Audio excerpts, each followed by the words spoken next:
Fala galera, mais um episódio do Advisor e hoje eu tenho a honra de ter aqui Rodrigo Scott. Rodrigo é fundador, CEO da Nama, empresa sensacional de inteligência artificial, machine learning, e agora tá dando o que falar, né? Eu acho que esse movimento tá sendo muito comentado ultimamente, de 6, 7 eventos que eu vou de inovação, 10 estão falando de bot.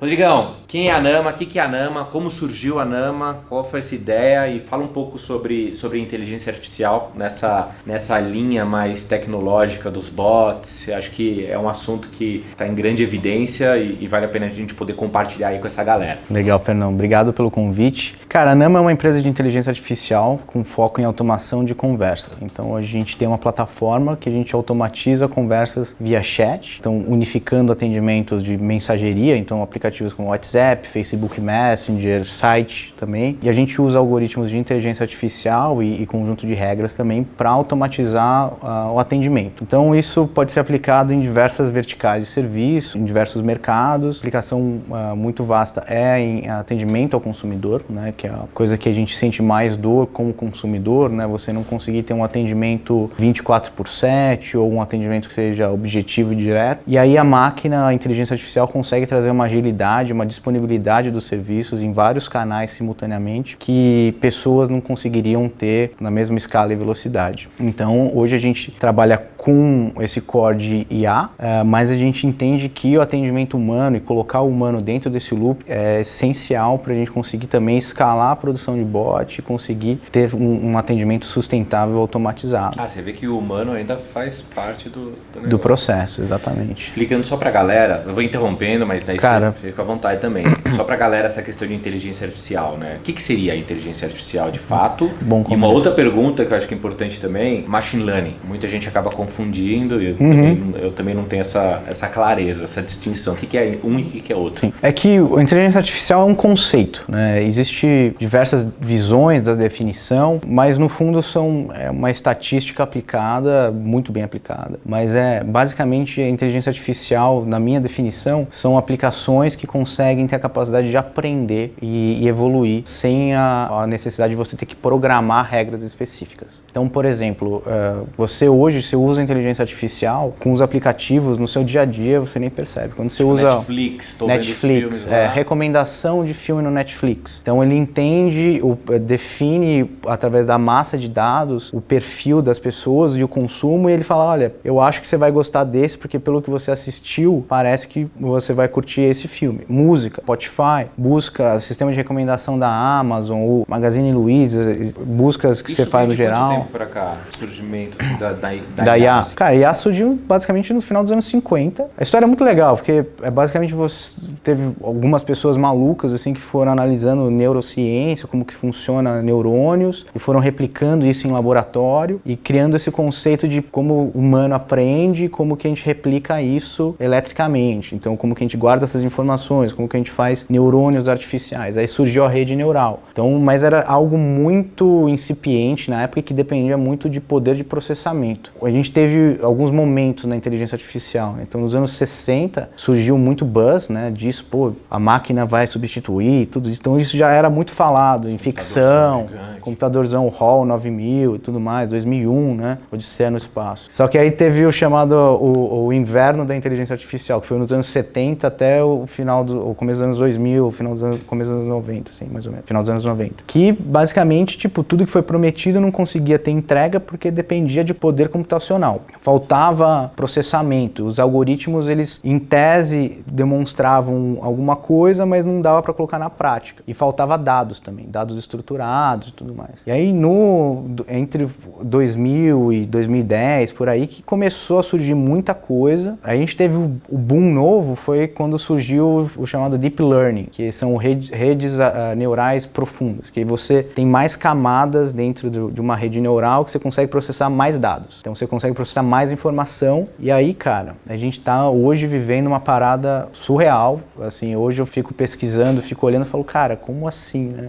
E a gente desenvolve IA tem um tempo. E você vê e fala, cara, olha que impressionante, porque... Mas o termo veio recente, o termo Machine Learning. Deep É, Learning. Machine Learning é um termo recente. Inteligência artificial já é um termo mais antigo. É um termo geral, né? Inteligência artificial engloba diversas esferas da computação. E o Machine Learning é especificamente o componente de aprendizado, de máquina. Então, como que a máquina aprende? Aí o Deep Learning é tipo um subset disso, que é tipo o aprendizado mais profundo. Então, por exemplo, quando o reconhecimento de face, que é uma das coisas que mais cresceu e está mais poderosa hoje em dia. Você vê a China, por exemplo, que você consegue reconhecer rosto de todo mundo ali, pagamento, tudo reconhecimento de imagem. A rede neural identifica o contorno do seu rosto, depois a cor da sua face, depois o contorno do seu olho. Então, cada um desses é uma camada. E aí, por isso que ele vai ficando super preciso, ele vai aprendendo esses padrões. E aí é matemática, cara. Os caras vão fazendo fine tuning, vão gerando algoritmos novos, aprendizado. A questão é que hoje a NAMA a gente trabalha com linguagem. E a linguagem é uma das arenas de maior desafios em inteligência artificial, porque até mesmo Turing falou, cara, se você consegue fazer a máquina entender o potencial inteiro da linguagem, você está criando o santo graal da computação. Porque são tantas dimensões que você tem que processar para entender linguagem, que se você define, consegue fazer isso pela máquina, você já destravou aí muitos desafios computacionais no geral. Então é gíria, regionalismo, é você entender o teor que está por detrás de uma frase. E isso depende muito do contexto, depende muito da sua cultura, depende muito do que está acontecendo em volta. Então existe muito desafio aí em linguagem.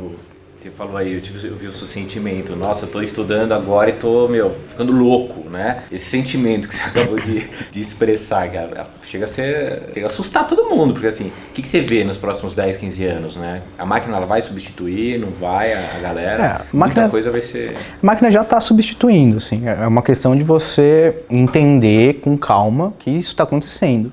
De novo, cara, carros autônomos. Você vê o robô da Boston Dynamics, aqueles robôs que parecem animais, eles estão vendendo aquele robô que parece um cachorrinho, já tá vendendo isso. O carro tá andando sozinho, o Tesla anda sozinho. Tem drone que tá navegando. Tem coisas assim que vão acontecendo, até mesmo em linguagem, por exemplo. Tem novos algoritmos que estão gerando textos baseados no que aprendeu, mas assim, você dá uma frase e o algoritmo consegue preencher aquela frase. Você fala, cara, quem que escreveu aquilo? Eu vi um livro agora que foi escrito por um robô, né? Inteligência artificial também. Tem coerência, tem sentido. Então, tudo isso é uma estatística premium, né? Só que de um jeito que está mudando a nossa realidade. Então, assim, sim, vão ter empregos que vão deixar de existir, mas ao mesmo tempo vão ter novos empregos que estão surgindo por conta disso. A dinâmica social, o tecido social inteiro, por conta da inteligência e inteligência artificial que está surgindo, está modelando o futuro de agora, né? Que daqui 10 anos, 50% das profissões vão ser substituídas, né, por novas profissões. E a inteligência artificial, se você não tiver envolvido com isso nas empresas, machine learning, é como você ter uma empresa hoje sem computador. Né? É um negócio que tem que fazer parte do seu negócio. Show. Falando da NAMA, vamos lá. Você me contou aqui, a gente estava conversando antes, eu achei muito legal, né? Porque acho que tudo tem um embrião, né? Tem uma semente que gera uma série de consequências. E o Rodrigão é um mega empreendedor, várias histórias que ele colocou aqui, vários desafios, assim, que eu vejo desafio como grande aprendizado, né? Uns aguentam, outros não aguentam, né? Mas se aguentou, foi resiliente, tá aí construindo uma empresa fantástica. Mas o gatilho do filme lá do Schwarzenegger. Schwarzenegger. Olha que louco. Ele teve a primeira, como é que eu falo? Primeiro contato com chatbot foi no iPad, ele tá me falando, né? 2011, não era isso? 2011. Foi um produto que a gente desenvolveu na época. O meu primeiro contato com um bot foi nos anos 90.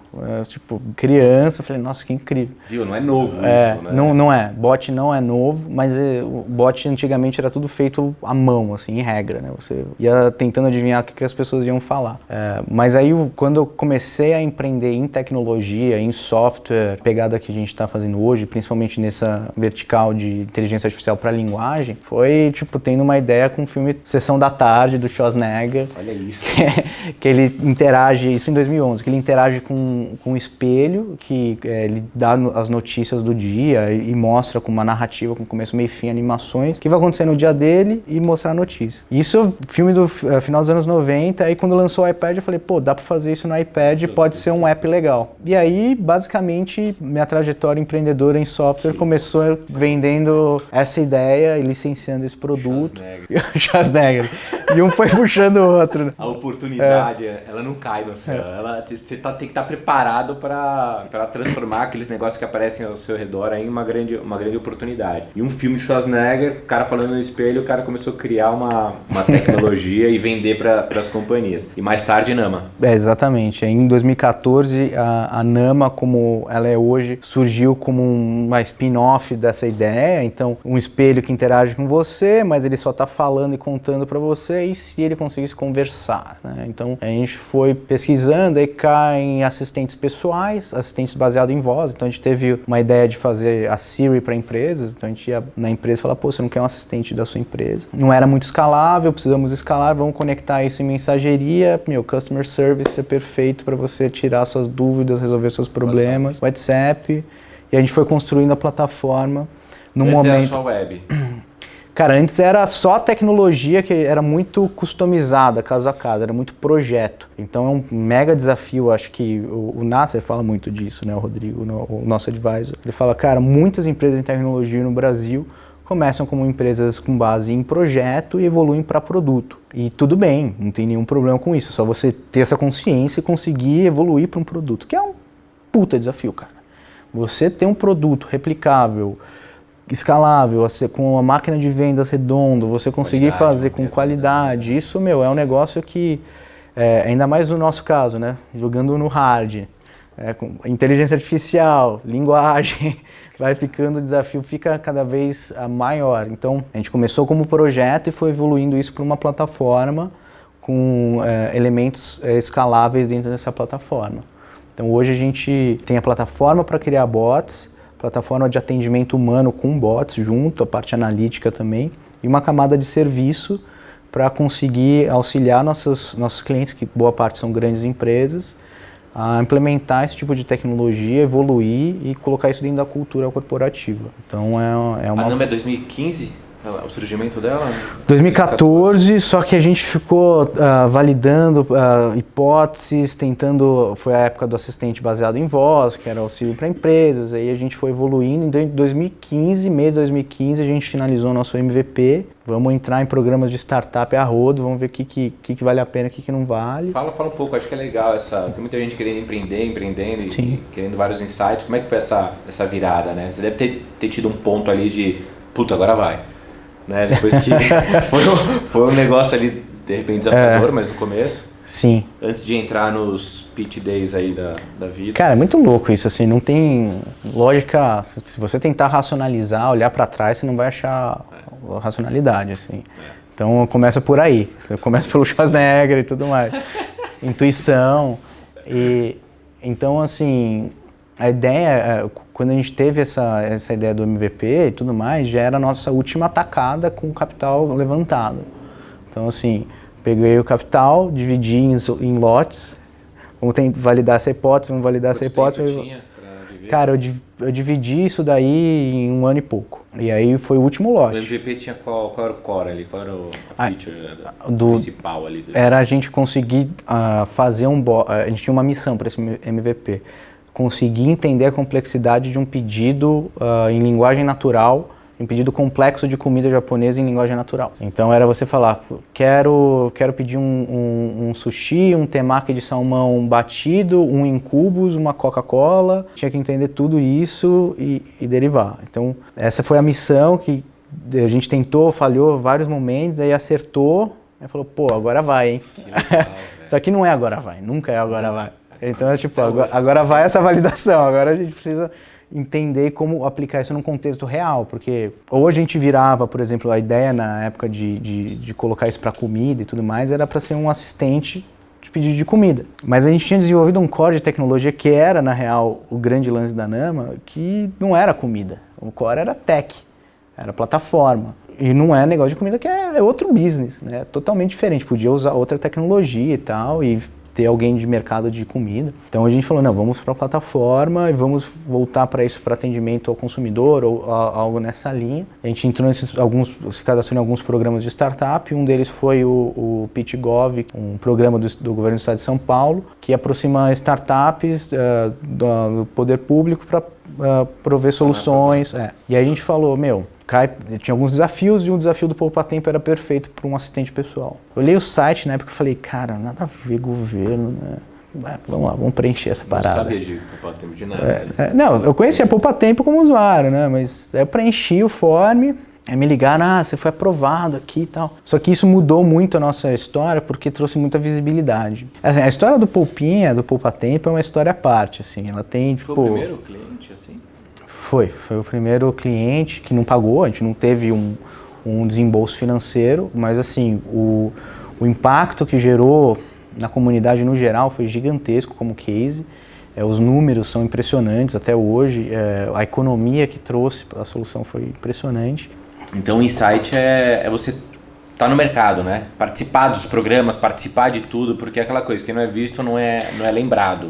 E obviamente, sim, se a parceria não rodou com uma empresa específica, eu não tenho dúvida, eu acredito muito, sim, na conspiração, né? Você faz ali para abrir ali, com faz certeza. Aqui para abrir lá. E com certeza vocês ganharam experiência pra caramba, abriu porta pra caramba. Eu acho que é um momento importante de toda startup no early stage de participar desses programas, mas você tem um discernimento quanto recursos você vai disponibilizar para aquilo. Porque assim, a gente participou de muitos programas. E teve muito programa de empresa grande, renomada e tudo mais, que assim, foi terrível. A gente perdeu dinheiro, não adiantou em nada, não abriu porta, na verdade, só piorou a situação. Olha só. Então, assim... Isso é importante. Exato. Existem programas mais maduros hoje, porque isso em 2015, 2016 ainda estava muito oba-oba de startups, né? Mas é super importante você falar, cara, não, legal, apostar, ver, mas saber que, por exemplo, quanto de recurso você vai colocar lá porque tira o seu foco. Então, o quanto de dinheiro e recurso você vai colocar na frente. E qual que é a sua visão agora? Bem, a Nama, como é que ela pode entrar em que tipo de segmento, qual tipo de empresa, quem pode contratar a Nama, os serviços que vocês oferecem, acho que é importante a galera entender. E sua visão para os próximos... Eu vi que vocês participaram de uma captação agora, né? Tiveram uma rodada de captação, foi super bem sucedida. Qual que é a sua ideia agora? Qual que são as previsões, do roadmap, tudo? A gente está muito conectado com a história do mercado novo de bots, né? E a gente teve algumas ondas. Esse boom de bots, desculpa interromper, mas também é uma coisa que pegando o gancho agora. Esse boom de bots veio por quê e quando chegou?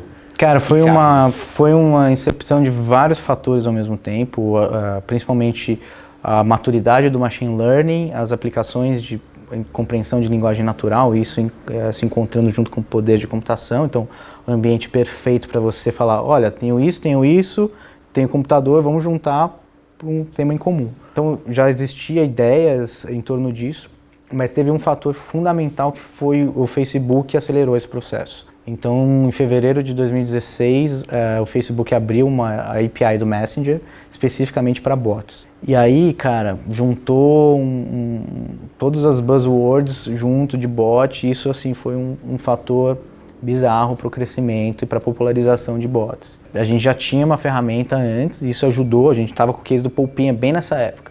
Então isso ajudou bastante a gente. Legal.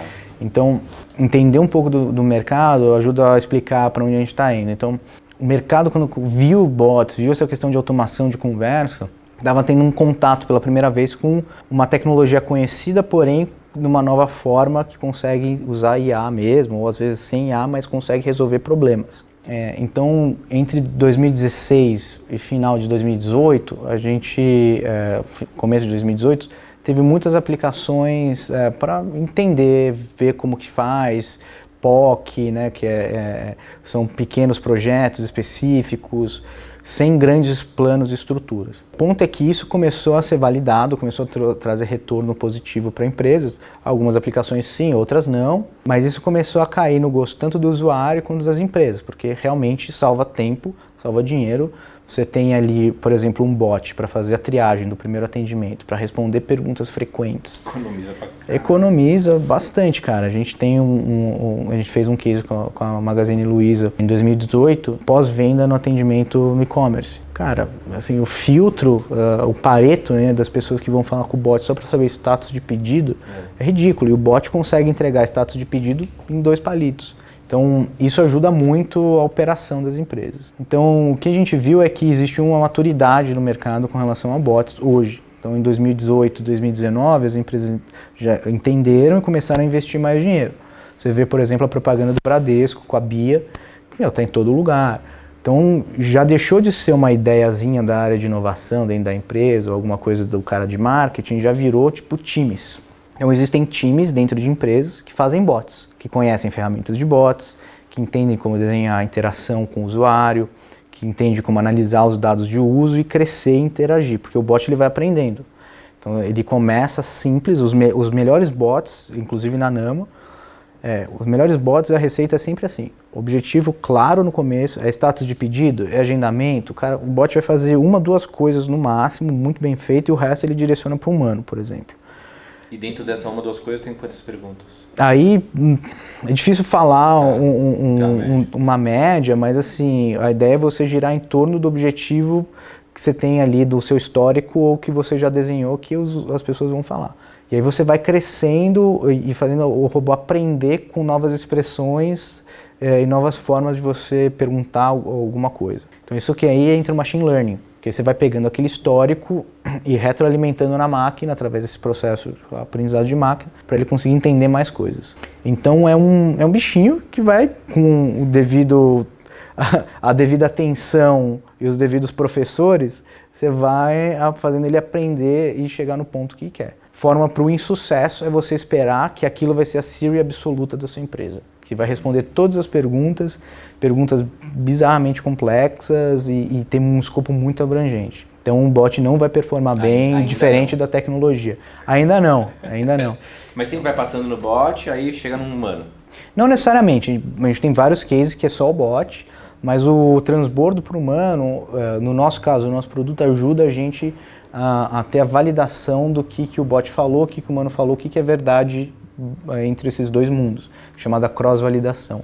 Então, o humano do outro lado, o operador, ele consegue pegar uma pergunta que o bot não respondeu, que aí vai para ele, e aí ele responde em cima e ele pode marcar para retroalimentar no computador. Então, o próprio operador humano ajuda nesse processo. Então, essa é uma das tecnologias que a gente está trabalhando para implementar em escala. Então hoje o que a gente viu que o investimento tem maior destino é a gente trabalhar em 2 frentes, em termos de produto, né? Fora toda a questão de vendas, marketing e tal. O primeiro é trabalhar com a comunidade de desenvolvimento, que é o que a gente chama de makers, então, que é a galera que faz bots, a galera que entende esse processo, a galera que tem equipes dentro de empresas. Então é um público que está crescendo cada vez mais e a gente tem ferramentas profissionais. A gente usou internamente durante muito tempo para fazer nossos cases, para fazer nossos bots. Ela é robusta o suficiente para embarcar com complexidade, principalmente de enterprises, de conectar com sistemas de grande escala. Então a gente está preparando um pacote chamado Developer Tools, Nama Developer Tools, para esse pessoal. E a outra frente é justamente a gente escalar o desenvolvimento de bot através de outros algoritmos de machine learning. Por quê? Porque fazer bot tem uma questão também de você replicar um humano, replicar uma interação com um humano. E isso é complexo, cara, porque você vai fazer uma reunião para começar um bot, por exemplo, aí você vai mapeando muitas coisas que o bot tem que falar, mas aí você vai desenhando toda a régua de interação com a empresa e o usuário final, e você vai vendo que, cara, tem muita coisa que não é a questão do bot, é a questão de como que a empresa está modelada, como que... Então tem problemas que o bot não vai resolver, é uma questão da empresa. Você tem, mas assim, você, trabalhando com bot, entrando nas empresas, você consegue quantificar assim, a performance de uma empresa quando ela implementa os bots, a economia financeira? É expressivo isso tudo? Isso depende muito do nível de abertura das empresas com a gente, porque tem empresas que têm policies mais rígidas de abertura de informações, outras que são mais parceiras que querem fazer cases, querem divulgar. Então isso depende muito desses KPIs que a gente mensura. Mas desde o começo a gente pega KPIs para ir acompanhando esse processo junto com o cliente. Então a gente tem casos de automação acima de 97% daquele objetivo específico. O caso do Poupinha, que teve economia na casa de milhões no ano, interações milhões também, no caso da Magazine Luiza, né? Principalmente nos picos de atendimento do Black Friday e tudo mais. Então, são números muito altos, retenções também altas. Isso se existe um direcionamento alinhado com o objetivo que a empresa quer ter e o que está acontecendo. Porque às vezes pode vir uma demanda de algum problema, alguma coisa, e vem muita gente falar com bot por algo que não está mapeado, por exemplo. Aí ele não vai conseguir entender, aí você tem que ter um acompanhamento em cima proativo para ou alterar essa árvore de decisão e como que foi desenhado o bot. É a que fica, né? A gente tem uma camada de serviço para isso. A gente não tem operadores humanos, isso fica do lado do cliente, mas a gente tem toda a camada de serviço para fazer isso. Sensacional. E visão para os próximos 5 anos? Acho que você estava falando, eu até te cortei, né? Como é que você vê a Nama aí para os próximos 5 anos? Sim. A inteligência artificial, como é que ela vai? Qual vai ser o crescimento dela aí nesse período? Porque está vindo uma velocidade Sim. absurda, né? Que acontecia em 50 anos, está acontecendo em 5 meses. Né? Sim. Se a gente começou falando de Arnold Schwarzenegger, a gente vai terminar falando de Joaquin Phoenix. Melhor, né? Existe um outro filme chamado Her, que é Ela, que é um filme que ele se apaixona pela inteligência artificial, que conversa. Quem não sabe, ele queria ser cineasta, só que cinema. Foi parar na inteligência artificial. De alguma forma, conectou. Mas esse filme é muito bom, de verdade, vale a pena, é uma obra de arte. E ele conversa com uma naturalidade absurda com a máquina, e ela vai conseguindo conversar com ele naturalmente. Não acho que em 5 anos a gente vai chegar no mesmo nível desse filme, porque o filme também força a barra em vários momentos. Mas a gente vai chegar muito próximo, eu diria, ou quase muito próximo. Então, que é a máquina, principalmente, entender o contexto, entender todo esse histórico, entre aspas, entender, né? E simular uma interação com uma naturalidade absurda, levando em consideração as coisas que você falou no passado, o contexto que você vive. Então, vai fazer sentido. Então, aí a gente está entrando em outras esferas, né? Que é umas esferas mais generativas de conteúdo, né? A gente estava falando muito de entender o que o usuário falou e direcionar ele para alguma coisa. Porque até então, quem escreve as respostas de um bot são pessoas. Então, os próximos 5 anos vai ser o bot respondendo por ele mesmo. Literalmente, ele é um bicho que vai aprendendo. Entende o processo. Mas isso é um horizonte ainda dentro desse frame de 5 anos para isso ter uma popularidade É que na repetição, né? Aí você vai desenvolvendo algoritmo, né? Eu vi tava no evento de inovação também, falava do Kasparov lá de xadrez, que o robô foi lá e fez, né? E ganhou dele. Aí colocaram uma máquina da IBM, se não me engano, e acho que foi um indiano. Era a guerra de argumentos, né? Tipo, era conversar mesmo e quem argumentasse melhor ganhava. Sim. E aí o indiano ganhou, né? Então eles estão vendo que daqui 5, 10 anos a máquina já vai ser capaz de gerar o próprio argumento para ganhar das pessoas, do humano. Cara, eu sou também um dos cofundadores da ABRA, que é a Associação Brasileira de Inteligência Artificial. Show. E a gente vem discutindo muito esses impactos da IA. Então, a IA deixou de ser algo de ficção, já está na nossa economia brutalmente falando, então foi o que você mesmo falou, se você não está por dentro disso, está por fora totalmente das coisas. E virou também um instrumento de posicionamento até político por parte dos governos. Então você pega o nível de investimento que os Estados Unidos está fazendo, a China está fazendo, o Canadá está fazendo, agora a Europa está com um movimento forte também. Então é algo que... que é o que falam também, que o petróleo são os dados, e a gente está trabalhando, cavando, barrando esses dados, né, para trabalhar, para alimentar a nova energia elétrica, que é a inteligência artificial, que vai estar em toda parte. Então já não é uma questão em si, também não é um negócio para você se alarmar, mas vai ser uma parada que você olha para trás e nem lembra como que era antes, como é hoje, por exemplo, o Waze. vive sem o Waze, você pensa como que antes você tinha que tirar aquele mega livrão e ficar... Livrão debaixo do banco. Tipo, faz o quê? 10 anos isso? Um pouco mais? Então a IA vai trazer avanços em várias frentes muito rapidamente e seria muito interessante se a gente conseguisse fomentar a comunidade nacional, que o Brasil tem desenvolvedores fudidos, caras muito bons, inteligentes, absurdos. Só que a gente sempre fica perdendo a galera para outras empresas lá fora e tudo mais, mas, cara, você pega o Google, o único escritório do Google que trabalha no algoritmo de search é aqui em Belo Horizonte. Então a galera, os devs aqui são muito bons. Tem muita gente boa, tem muita gente empolgada. O brasileiro gosta de tecnologia, quer colocar isso na rua, quer ver, quer interagir. Então uma das missões da Abra é justamente como que a gente consegue popularizar a inteligência artificial e desmistificar e principalmente ajudar o desenvolvimento de IA através do empreendedor. A gente vê que o empreendedor é o cara que consegue destravar muito das barreiras, está criando negócio, está gerando, mudando a economia, fazendo ela rodar, e muito se fala sobre IA. E IA, no fim do dia, é uma ferramenta que pode ajudar o seu negócio, seja agora ou no futuro. Não precisa você sair querendo criar um negócio com inteligência artificial logo do zero. Você tem que coletar. Às vezes você tem que coletar. Então, a gente vê que a gente indo por esse caminho de fomentar a inteligência artificial com o viés do empreendedor, do empreendedorismo, é algo que pode trazer um impacto bem interessante aí a médio prazo. Vai trazer muita oportunidade. Quanto tempo precisa para ler uma pessoa, assim, coletando dados, assim? Tem essa métrica, não? Pô, eu preciso de um mês para ela saber que o João gosta de macarrão com molho branco e ovo. Teria essa métrica se as coisas não avançassem tão rápido. Então, por exemplo, você pode ter uma métrica do tipo, eu vou precisar de 10 gigabytes de texto para aprender. Que é coisa impossível, assim. 10 gigabytes de texto para você aprender sobre alguém é muito. Mas existe uma parada hoje chamada Transfer Learning, que é transferência de aprendizado. Então eu aprendo um set de português brasileiro, depois eu aprendo um set de perguntas sobre, sei lá, macarrão, depois eu aprendo outro set, depois eu aprendo outro set. Então eu vou transferindo um aprendizado de um assistente para um outro. E aí hoje a gente está chegando numa questão que a gente está evoluindo IA muito rápido com menos dados. Então é muito louco isso, porque antes você precisava de um mar de dados, um mar de processamento. A própria IA está ajudando a reduzir os dados e a reduzir os processamentos.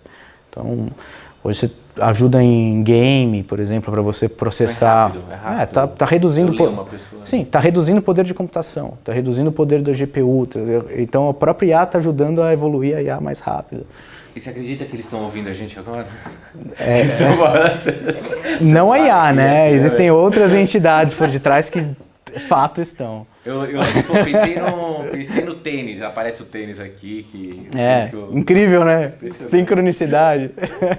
Provavelmente vai aparecer tênis aí. Ditadura tecnológica, né, que eles estão falando. E a gente está colocando isso dentro de casa agora, né? Eu tenho um microfone full time na minha casa, ouvindo tudo que a gente está falando. Tem? Tem. É um assistente, não sei o que, home, que liga tudo. Faz liga a luz, liga a TV, mas é um microfone que tá, os dados estão passando por um servidor. Tá lá.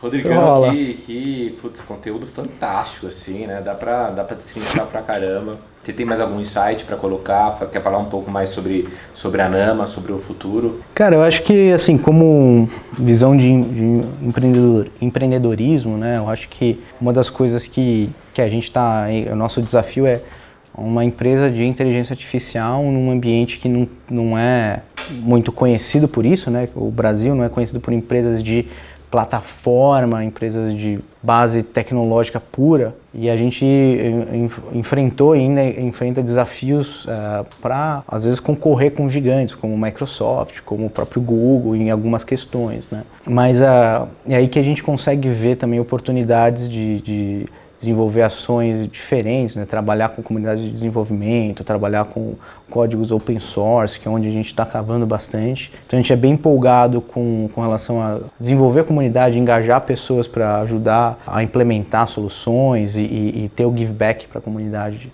Tudo que a gente pegou de tecnologia pronta, a gente retornar isso com melhorado. Você fundou a Associação Brasileira? A gente foi um dos cofundadores. Legal. Então a Abria tem outras startups que fazem parte da associação, e a gente se reúne toda quarta-feira, via call e algumas semanas presenciais, vai ter inclusive semana que vem aí, legal, definir os próximos passos. Mas isso, né, junta vários esforços, até mesmo de empresas concorrentes, para a gente falar, cara, vamos fazer uma parada legal, né, para a comunidade. Então acho que uma diretriz diferente também, quando a gente começou o nosso papo antes de gravar falando muito de mercado B2C, B2B, né, e boa parte do que a gente está falando é o chamado B2D, Business to Developer. Então, como você faz uma solução para o cara que vai implementar. Então, tem que ser um negócio verdadeiro, tem que ser um negócio que é bom, tem que ser um negócio que roda bem, tem que ser um marketing que não é bullshitagem, né? No geral, tem que ser assim, mas o desenvolvedor é o cara que vai usar a ferramenta, cara, e ele não tem muitos amores pelas coisas, assim. Se não funciona, vai para outro, então... Então a gente está nesse universo e é bem empolgante, cara, porque tem muita gente que tem um tesão natural por IA, tem um tesão natural por fazer uma interação homem-máquina, humano-máquina mais eficaz. E é essa galera que está no nosso time fazendo a gente crescer cada vez mais, seja com novos features de produto, ou adquirindo novos clientes. Tá aumentando o time agora? O investimento agora a gente está aumentando o time, principalmente de produto e engenharia, aplicando novas tecnologias. A gente acaba de fazer, o nosso matemático falou, cara, o seu core de IA é muito final de 2017. Falei, cara, como assim, muito final de 2017? A gente tá em 2019. Ontem. Tem que mudar várias coisas, tá? Então é um negócio que evolui muito rápido e o nosso core é trazer essa inovação, cara, é trazer esse tesão pelo produto que a gente tem, mas que retorna resultados concretos, né? Isso tá na história dos nossos cases, da nossa relação com os nossos clientes também. Que show, irmão. Você é um baita empreendedor. Pra vocês terem a noção, ele fez publicidade e propaganda e marketing, né? Propaganda e marketing, entrou no caminho aí de empresa, enfim, foi trabalhar em empresa, aí teve o gatilho de empreender, caiu na inteligência artificial e hoje está fazendo acontecer. Acho que empreendedor, ele precisa só da visão, o resto ele constrói, né? Ele vai atrás, ele desenvolve. Tem muita gente em casa falando assim, puta, inteligência artificial nem me interessa, né? Aí que tá o grande erro, né? Porque tem gente que tá pensando, puta, daqui 10, 20 anos que eu vou me preocupar com isso. Não. É bom se preocupar agora, por mais que você não tenha hoje conexão com essa área, indiretamente você tem, né? Sim. E possivelmente daqui a pouco talvez a sua profissão não exista mais. Né, exato. Por causa disso, por mais que você ache que não. Então eu queria agradecer a sua presença aqui. Se você pudesse dar um conselho, um advisor, um conselho matador aí pra galera, pode falar até de machine learning, inteligência artificial, de desafios que você passou na sua carreira empreendedora, dos grandes gatilhos, insights que viraram a mesa, né? Foram para um lado positivo do seu negócio. Agora é a hora pra galera lá e... Pô, primeiro obrigado pelo papo e pelo convite. Cara, assim, é difícil dar um advisor assim, de uma forma um pouco genérica, porque existem um público diverso, né? Mas assim, como empreendedor, eu acho que quando você se conecta mais com a simplicidade, o básico das coisas, isso você começa a entender onde que está indo a sua energia. E no fim do dia, tudo é questão de onde que está canalizada a energia e a relação que você tem com o seu time, com os investidores, com os seus clientes, onde que está indo a energia para aquilo lá. Eu acho que uma das coisas que eu vejo muito em empreendedor early stage, por exemplo, é atirar para muitos lados, não deixar... as coisas têm seu tempo também. A água aquece a 100 graus, você não vai aquecer a 90 graus. Acha que não teve resultado, já começa a tirar. Então eu acho que e você ter noção da sua energia não é para poucos, assim, é para poucos que treinam. Eu não estou falando que eu tenho noção da energia, mas as poucas vezes que você tem noção se conhecer, né? Se conhecer, saber onde que você está gastando. Às vezes você fica encacucado com alguma parada, cara, que, deixa isso, cara, é outra parada. Então eu acho que não tem nada a ver com todos os buzzwords de empreendedorismo e tudo mais, mas eu acho que ajuda as pessoas a ter um trilho e se concentrar no que é importante. O outro ponto à medida que você vai engajando e construindo um time, o importante é o engajamento dessas pessoas, o engajamento do time. Isso eu tenho visto cada vez mais como CEO, que eu tenho investido mais meu tempo na gestão das pessoas, em como montar um time de alta performance true, real, e não querendo implicar algumas coisas. Então isso vai fazer você conhecer outras esferas de Tem alguma linguagem. dica de comportamento com o time, de sua relação com a sua galera, assim? Pra gerar mais engajamento, alguma coisa? Como é que é o trabalho lá dentro? Cara, eu acho que assim, coisas que você consegue jogar no YouTube. Comunicação não violenta, CNV. Vai ter um cara falando com marionete assim e explica, muda a sua vida para relacionar com as pessoas no geral. E com colaborador é a mesma coisa. Puta dica. Então é uma parada que funciona porque as pessoas são pessoas. Quem faz inteligência artificial é humano. Então você tem que se relacionar com pessoas. Você tem que engajar as pessoas para ter resultado em conjunto e celebrar em conjunto. Então são coisas desde o começo, acho que na comunicação, como você porta, porque empreendedor, founder, porra louca, né? Tá querendo fazer tudo, e às vezes você fala uma parada que pode soar outra coisa e a pessoa se brocha. E cara, isso é muito delicado. As pessoas são muito importantes, assim, e é um puta desafio. Tipo, é um negócio que eu tô aprendendo, que eu tô lendo, que eu tô estudando. Então, comunicação e gestão de pessoas tem vários níveis, várias etapas para quando você está crescendo, quando você está em early stage, quando você está com um time de 5, de 10, de 20, de 30. Entender também o seu estilo de gestão, quando aplicar cada estilo.